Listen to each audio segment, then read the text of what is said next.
light within our hearts, light within our thoughts, light within our words.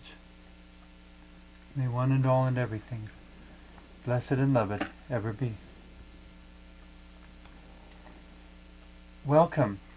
I am Sister Who. With me today on the show, I have David Slater, who is an intuitive spiritual counselor, and we were having some delicate discussions the other day.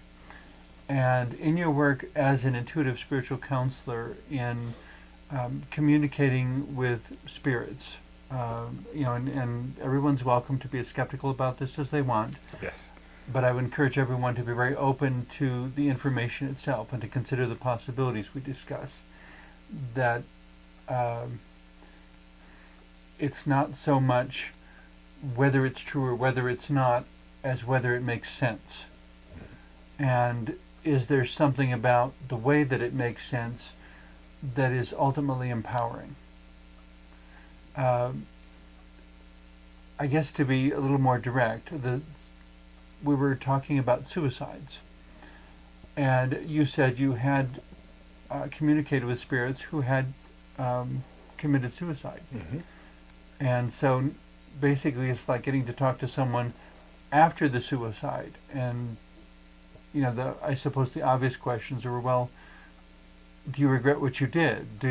Was it a mistake? Was it what was supposed to happen? What about all of the people who are so sad and traumatized because you left so abruptly and perhaps even violently? All the people who love you and wish you were still here. A myriad of questions. Mm-hmm. And I don't want to slip into suggesting in any way whatsoever that suicide should not be prevented, should not be discouraged. I don't want to present suicide as a viable option,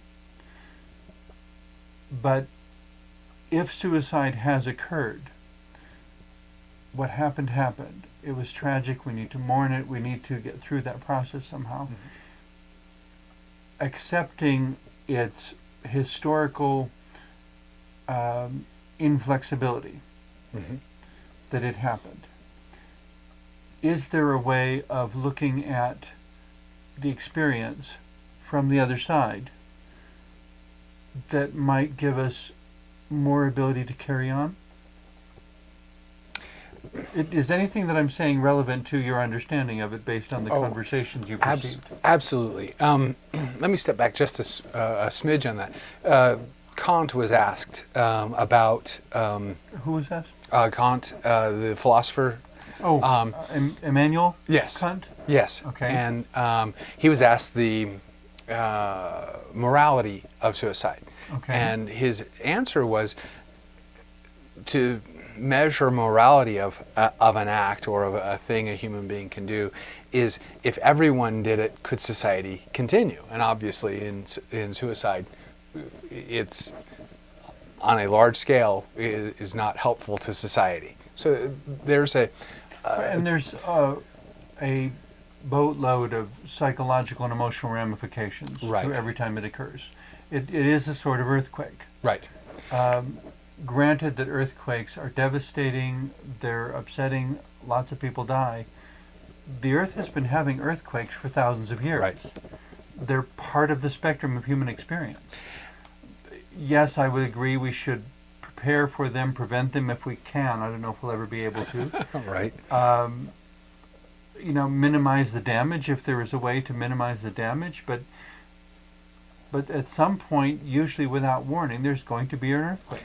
In a sense, it's a part of nature. The more we fight nature, the more we don't do well. But with that non-judgment or less judgmental view of suicide, what I have experienced with suicides is that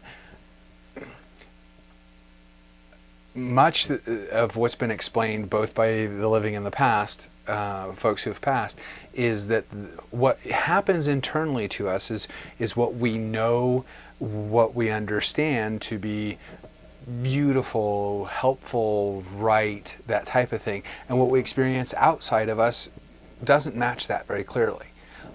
We see a lot of injustice. We see a lot of abuse. We see a lot of things that are not gentle as a human spirit would know. Okay.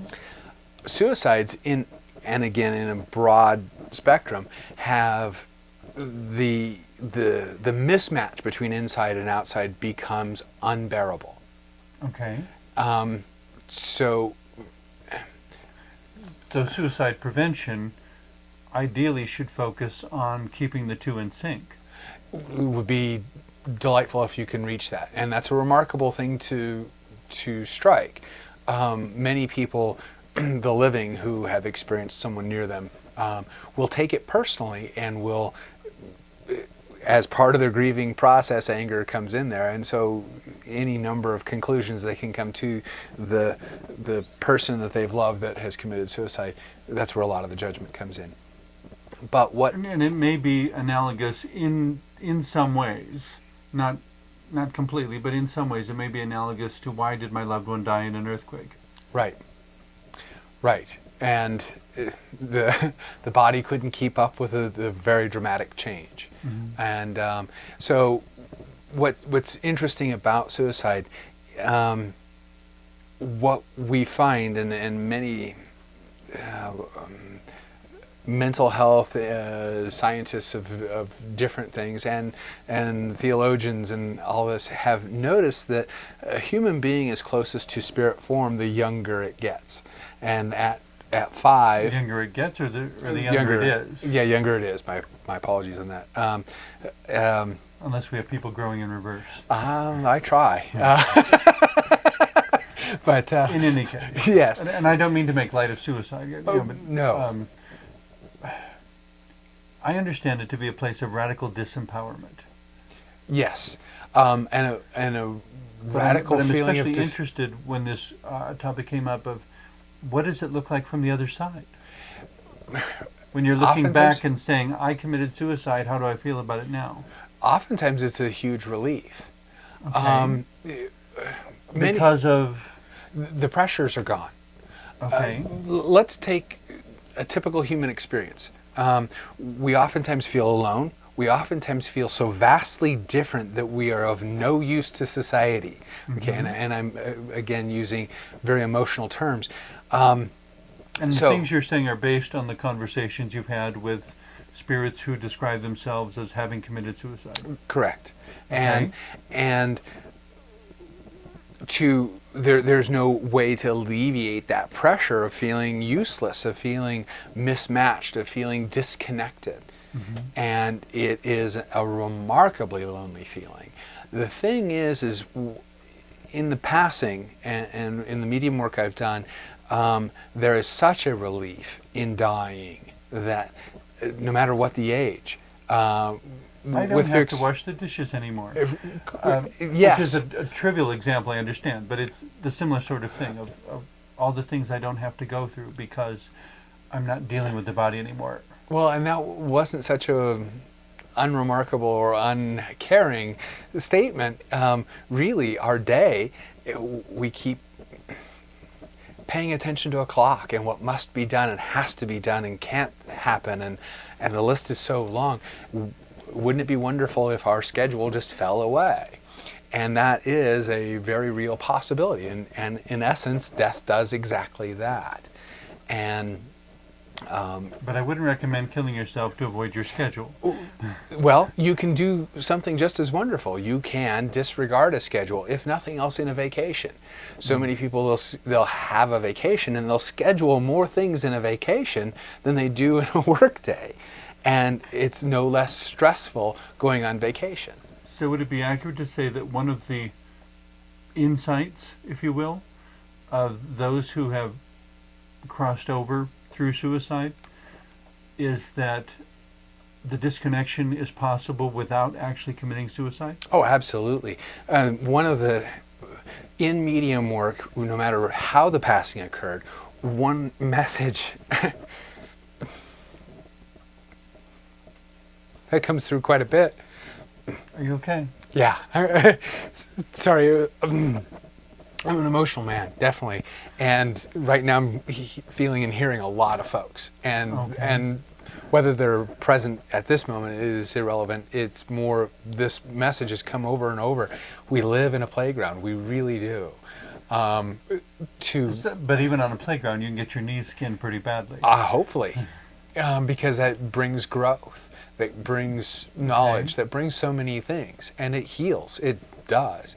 I suppose for the person who's contemplating suicide because they think they can't face this or that situation, if you choose that and it's all going to end anyway, what's the difference between that and simply saying, I'm done, walking out the door, walking 200 miles to the east, Yes. and just whoever you meet saying, do you have any odd jobs you need me to do for you? Right. And thereby you've in a sense died to your former life, Yes. but you still have possibilities of relational experience and further development. Many people believe they have no options, and that in essence is what depression is. We don't believe we have a choice. I find it remarkable when someone says, I had no choice. And it's like, of course you did. You could have just walked out the door, gone down the road, started a new life, and chosen not to tell anyone who you were or where you were before. Right. Fear, it brings in limits, and limits mean there are fewer choices. But it's a belief in fewer choices. If someone were, and it's a fun mental exercise, I can always move to Timbuktu.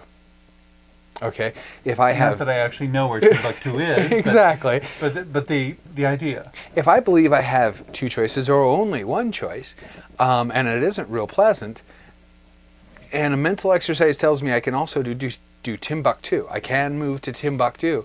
Oh wait, in reality I have all of these choices in between Timbuktu and this one choice.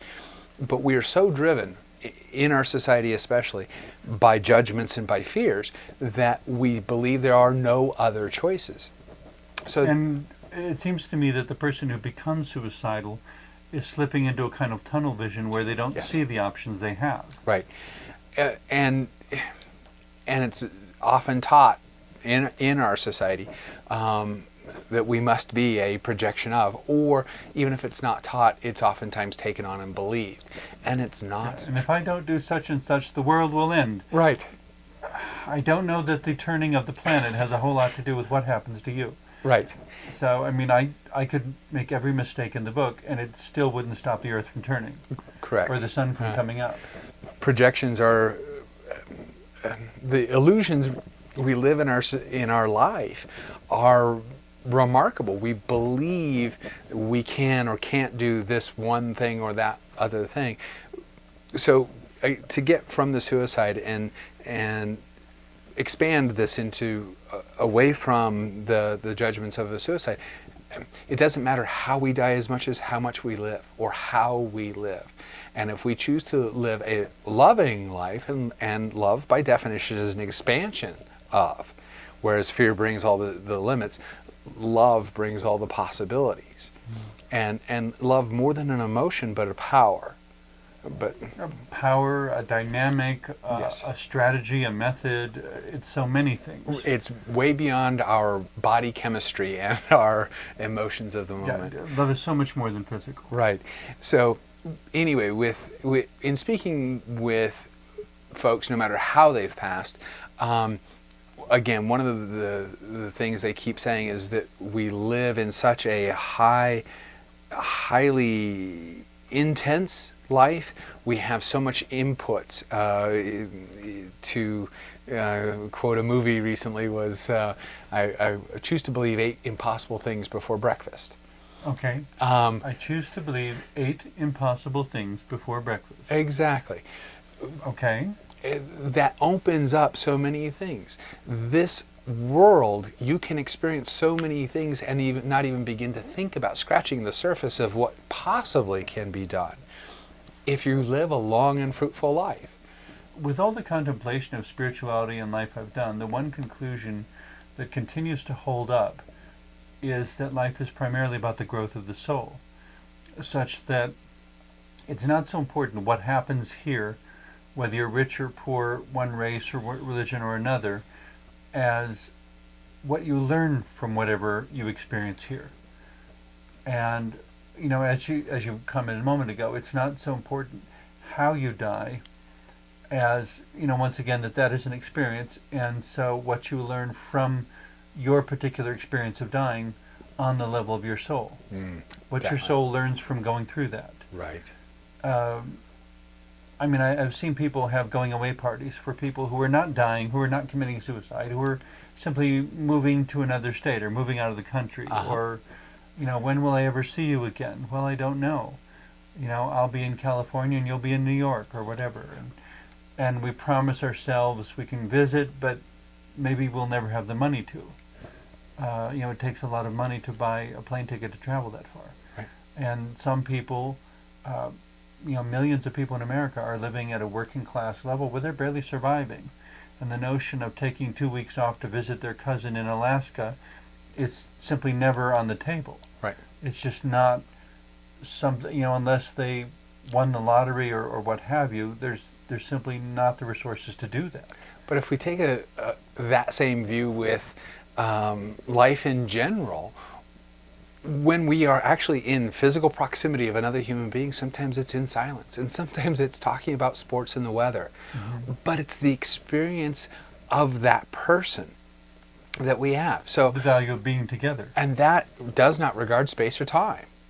So that person you miss in Anchorage, you still feel them, that you still experience them, but you don't hear their breathing. And that's not as important as that experience, that connection. And there was a good friend.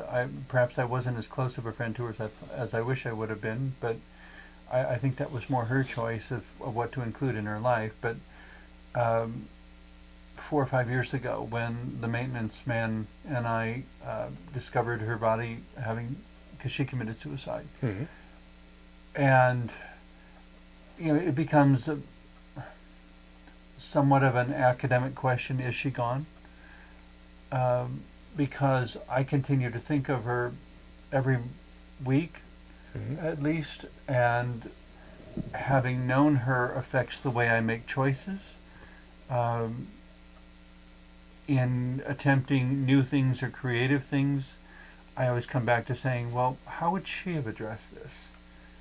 And factoring that into making my own choice, and recognizing the influence, the effect that she had on my life, the spiritual fingerprints, if you will, that she left on my life. And so there's a sense in which, to a degree, she continues to live on in me by having that effect through me. The human experience is changing remarkably, and again, in this subject alone, it's delightful that folks disregard the passing and more the life that preceded it. An example is about a year ago, a practitioner at a local church committed suicide, and once she did, what unfolded afterwards was interesting, because when they held the funeral, it was standing room only. There was an attendance of over 900 people. Okay. Well, this is interesting because, again, predominantly what I've come across with folks who've committed suicide is that tremendous lonely feeling like there is no connection. Not only that, but very few people attend a funeral of a suicide because of their own judgments of suicide. Yet this person had in excess of 900 people at the funeral. Well, and she was a ministerial person, which Right. So many people seem to think that because you're more involved in ministry and spirituality and comfort and compassion and so forth, that of course you would never actually do that. Right. As if somehow being more spiritual makes you less human. Exactly. Well, it's been labeled a sin extensively, and no matter what a person's Suicide has been labeled a sin. Right. And no matter what a person's belief structure is, that has been rather pervasive, no matter if they even choose something more metaphysical or away from a traditional church. But the thing that I think most people overlook, though, is that things that are labeled a sin, it's as if various institutions are trying to whitewash life, Right. so that basically anything that hurts is labeled a sin. Right. Anything that is uncomfortable is labeled a sin. Anything that I don't like is labeled a sin. Right. We need to remember what the definition of sin includes and what it does not include. And for me at least, there is nothing inherently sinful about things that hurt, about painful separations, about feeling overwhelmed, about feeling so disempowered and so imprisoned by life that you have to do something to make it stop. Fine, it's not a sin. I would still encourage society, encourage humanity, encourage all of us to be family to each other, Right. so that no one ever has to get to that point. But if it does happen, don't add to it by saying that it's a sin. Correct. Because as the embodiment of highest wisdom and greatest love, I cannot imagine the divine turning away any one of these spirits. Absolutely. Love does not do that. Love does not exclude. Right. We don't have a lot of time left, but are there other specific insights that have come through these conversations that you've channeled that the rest of us really need to keep in mind? Allow humans to be themselves. Understand that their choice is their choice. And again, their personal choice was not a decision against anyone, but for themselves. Again, sometimes we will make a decision in an overwhelming situation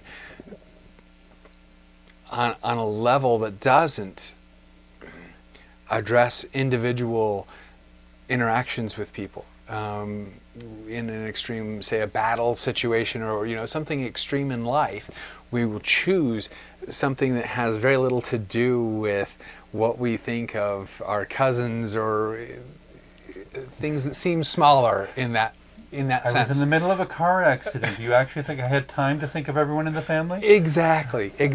And a suicide is not too far from that because it is so extreme.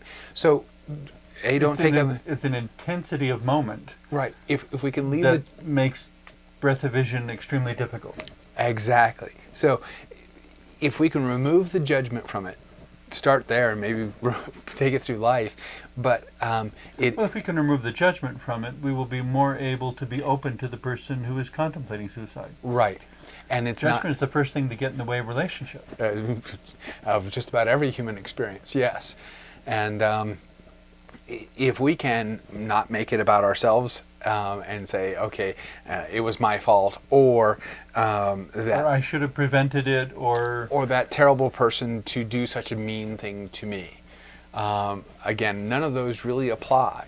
Or taking vengeance on someone's behalf. Right. If someone hadn't, and I don't mean to offend anyone, but if, for example, looking at a lot of situations over the last few years, if someone had not bullied that teenager, then they would still be here. Well, perhaps, but that doesn't necessarily resolve the real problem. The real problem was that they weren't feeling connected. That for some way, even with everyone's best intentions, somehow we weren't getting through. They didn't feel, that minister didn't feel loved by 900 people. On one hand, it's like, hello, we need a wake-up call, but then we need to be responsive to that wake-up call. To me, one of the most dishonoring things to that minister would be to refuse to heed the wake-up call. If you respond to that suicide by launching or initiating all sorts of supportive interpersonal programs, that means that you have responded constructively to the wake-up call of that person's death. And that, to me, honors the person. Absolutely. That the sacrifice of her life was not in vain, but served effectively as a societal wake-up call that made 900 people better. Yes, and it comes down not to how we die, but how we live. how we live, and how we live because of those we love who have died. Because one day it'll be our turn. I have no idea how it will happen, or when, or under what circumstances, but The mystery of life. yeah, I mean, if a foreign army were attacking and they say, you know, renounce all spirituality or die, I would say, fine, shoot me. Exactly. I am who I am. Punish me for what I am, but don't reward me for what I'm not. Right. You know, if that's what you feel you have to do. But I think every person has something valuable to contribute. And I'm hoping that those who've been watching, as we've discussed this very sensitive subject, are able to find that bigger frame of reference where physical lives begin and end, but the spiritual influence, the spiritual relationship, the love, the wisdom, the guidance, if you will, goes on and on and on. It does. And thank you so much for everything You you've bet. shared today. you bet. And thank all of you for watching also.